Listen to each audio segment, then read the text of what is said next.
دہلی کے ایک وکیل محمد ہاشم انصاری کا کہنا ہے کہ انہیں ایک خاتون کی مدد کرنے کے لیے یو پی پولیس کے ذریعے ہراساں کیا جا رہا ہے۔ یہ خاتون نومبر میں ان کے پاس آئی تھی جو مرضی سے اپنا مذہب بدل کر اسلام قبول کرنا چاہتی تھی۔ خاتون نے بعد میں یو پی کے ایٹا کے جلیسر کے جاوید انصاری نام کے مسلم نوجوان کے ساتھ شادی کی۔ ہاشم کا کہنا ہے کہ گزشتہ دونوں میں ان کے والد، بڑے بھائی، چچزاد بھائی، بھائی کے دوست، 3 بہنوئی، سسر اور سسر کے بھائی اور ان کے بیٹوں سمیت ان کی فیملی کے لگ بھگ 10 لوگوں کو گرفتار کر لیا گیا اور نامعلوم مقام پر لے جایا گیا۔ ان 8 لوگوں میں سے وہ اپنے بہنوئی سے ہی بات کر پائے جنہوں نے انہیں بتایا کہ ان سے پوچھ گچھ کیا گیا کہ وہ ہاشم انصاری کو جانتے ہیں، اور جب انہوں نے کہا کہ وہ جانتے نہیں تو پولیس انہیں اپنے ساتھ لے گئی۔ اس کے بعد سے اسے اپنی بہنوئی سے پیغام ملا جس میں کہا گیا کہ ہمیں جیل بھیجا گیا، آپ ہندو لڑکی کو پولیس کو سونپ دیں ورنہ اس شام تک ہمیں بھی جیل بھیجا جائے گا۔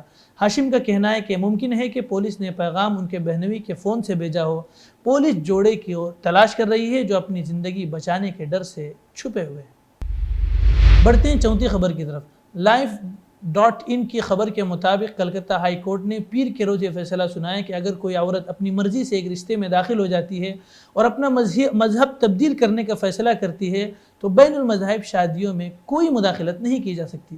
مورتیا پولیس اسٹیشن میں 7 دسمبر کو درج کی گئی تھی رپورٹ میں 16 ستمبر کو نادیہ کے تحت میں جوڈیشل مجسٹریٹ کے سامنے دیے گئے پلپی کے بیان کی ایک کاپی بھی موجود تھی جس میں اس نے کہا ہے کہ اس نے شیخ سے اپنی پسند سے شادی کی اور خوشی سے اس کے ساتھ رہ رہی ہے، لیکن لڑکی کے والد نے اپنی درخواست میں دعویٰ کیا تھا کہ اس کی بیٹی کو اس کے خواہش کے خلاف جھوٹا بیان دینے پر مجبور کیا گیا۔ ان کے الزامات کے جواب میں کلکتہ ہائی کورٹ نے حکم دیا کہ پلپی سرکار کو اس کے والد کی موجودگی میں تہیتیا میں تعینہ سینئر ترین ایڈیشنل ڈسٹرکٹ جج کے سامنے پیش کیا جائے۔ اس اجلاس کے بعد جج نے ہائی کورٹ میں واضح اور صاف رپورٹ پیش کی جس نے اس بات کی تصدیق کی کہ پلپی سرکار کی شادی جائز ہے۔ اعتراضات کی لیکن لڑکی کا باپ پھر بھی ہے اور اس کا ماننے سے انکار ہے۔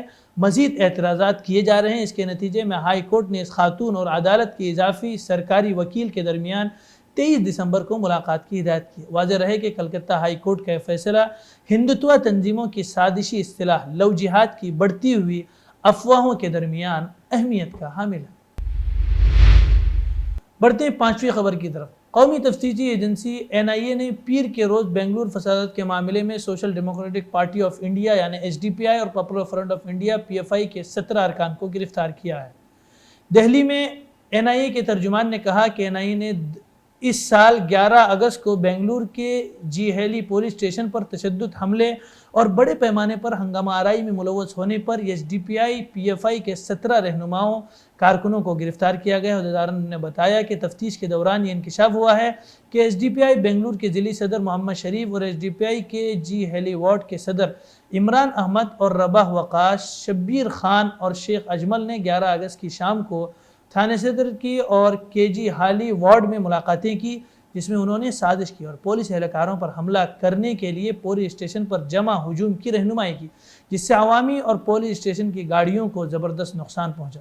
واضح رہے کہ NIA نے رواں سال 21 ستمبر سے اپنی تحقیقات شروع کی ہیں اور اب تک 200 کے قریب افراد کو گرفتار کیا جا چکا ہے۔ بی جے پی حکومت لگاتار NIA اور مختلف ایجنسیوں کو مظلوموں کی آواز اٹھانے والی تنظیموں اور تحریکوں کے خلاف استعمال کر رہی ہے۔ ہمارا مطالبہ ہے کہ یہ کھیل فوراً بند کرے۔ SDPI کے اسٹیٹ جنرل سیکریٹری افسر کوڈلی پیٹ نے پریس کانفرنس سے خطاب کرتے ہوئے مطالبہ کیا ہے۔ اگست کے مہینے میں جو DJ ہلڈی بنگلور میں گستاخ رسول کا معاملہ چلا اور آقا صلی اللہ علیہ وسلم کی شان میں گستاخی کی، اس پر ہنگامہ برپا ہوا۔ یہ ہنگامہ ایک سیاسی سازش کا حصہ تھا۔ اس کی تمام تر تحقیق پہلے دن سے اسٹیٹ پولیس اور NIA کرتی آ رہی ہے۔ ابھی تک ہزاروں نوجوانوں کی تحقیق کی جا چکی ہے۔ ان کا مزید کہنا ہے کہ social democratic party of India کو نشانہ بنانے کی اصل وجہ کورونا کے وقت جس پارٹی نے سب سے بڑھ کر بلا تفریق و مذہب و ملت انسانیت کی خدمت کی، جس کی بنا پر پورے ملک میں SDPI کی خدمات کو سراہا گیا اور قدر کی نگاہوں سے دیکھا گیا، اس کو بدنام کرنے کے لیے یہ تمام حربے اختیار کیے جا رہے ہیں۔ بڑھتے ہیں 8ویں خبر کی طرف۔ رامپور عدالت سے 34 معاملوں میں ضمانت ملنے کے بعد سماجوادی پارٹی کے رامپور صدر سیٹ سے رکن اسمبلی وہ رکن پارلیمان اعظم خان کی بیوی تزین فاطمہ کو جیل سے رہائی مل گئی ہے۔ گرفتار کے بعد انہیں سیتاپور جیل میں رکھا گیا۔ رامپور کی عدالت نے انہیں پیر کو 34 معاملوں میں ضمانت دی تھی۔ ضمانت ملنے کے بعد پیر کی دیر رات ہی انہیں رہا کر دیا گیا۔ ضلع jail superintendent D C Mishra نے آج بتایا کہ ان کی رہائی کے وقت ان کی بیٹی آئی تھی۔ یاد رہے کہ سماجوادی پارٹی کے قداور رہنما اور رکن پارلیمان اعظم خان نے ان پر درج 80 سے زائد دائر مقدموں کی وجہ سے 26 فروری کو رامپور کی M P M L A والی کورٹ میں اپنی اہلیہ اور بیٹے کے ساتھ خود سپردگی کی تھی، جس کے بعد عدالت نے انہیں رامپور جیل بھیج دیا تھا، لیکن بعد میں سیکورٹی کی وجوہات کی بنا پر انتظامیہ نے تینوں کو 27 فروری کو سیتاپور جیل منتقل کر دیا تھا۔ حالانکہ سیتاپور جیل میں تزین فاطمہ کے ساتھ غسل کے دوران ایک حادثہ پیش آیا جس میں وہ پھسلنے کی وجہ سے زخمی ہو گئی تھی۔ 10 ماہ کی جدوجہد کے بعد تزین فاطمہ کو عدالت نے ان کے تمام 34 معاملوں میں ضمانت دے دی۔ بڑھتے ہیں نئی خبر کی طرف۔ برطانیہ میں کرونا وائرس کی نئی لہر پھیلنے کے بعد دنیا کے 40 سے زیادہ ممالک نے وہاں سے آنے والے مسافروں کے داخلے پر پابندی عائد کر دی ہے اور اس کے ساتھ فضائی روابط بھی منقطع کر دیے ہیں، جس کے بعد برطانیہ دنیا سے کٹ کر رہ گیا ہے۔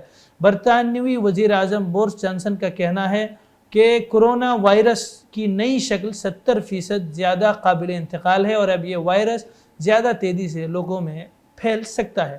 عالمی ادارے صحت WHO کے مطابق ابتدائی علامات کے مطابق کرونا وائرس کی نئی شکل زیادہ آسانی سے لوگوں کے درمیان پھیل سکتی ہے۔ برطانوی دفتر خارجہ دولت مشترکہ اور ترقی نے اعلان کیا ہے کہ 40 سے زیادہ ممالک نے برطانیہ سے آنے والی مسافروں کے داخلے پر پابندی عائد کر دی ہے۔ ایسا لگ رہا ہے کہ کرونا وائرس کی وجہ سے جو تکلیفیں دنیا کے سامنے درپیش تھی وہ اب اس نئے وائرس کی وجہ سے بھی لوگوں کو اس سے تکلیف کا سامنا کرنا پڑ سکتا ہے، کیونکہ ہر نئی تحقیق آنے والی پرانی تحقیق کو جھٹلا رہی ہے۔ آگے دنیا کیا دکھاتی ہے آپ بھی دیکھیں، ہم بھی دیکھیں۔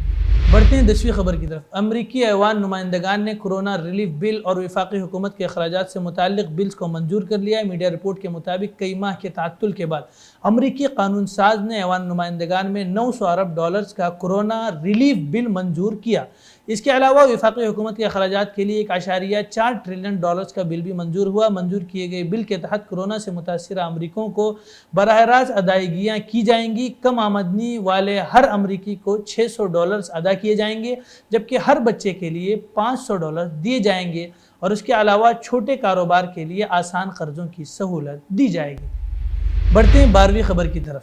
کرناٹک گرام پنچایت انتخابات کے پہلے مرحلے کے لیے آج منگل کو ووٹنگ ہوئی۔ اتوار کے روز دوسرے اور آخری مرحلے کے انتخابات ہوں گے۔ جملہ اضلاع میں مجموعی طور پر 6004 گرام پنچایتوں میں سے 5700 پنچایتوں میں انتخابات ہوئے اور 30 دسمبر کو نتائج کا اعلان کیا جائے گا۔ آج منگل کے روز 2930 گرام پنچایتوں کے لیے ووٹنگ ہوئی، جس کے لیے 23706 بوتھ قائم کیے گئے۔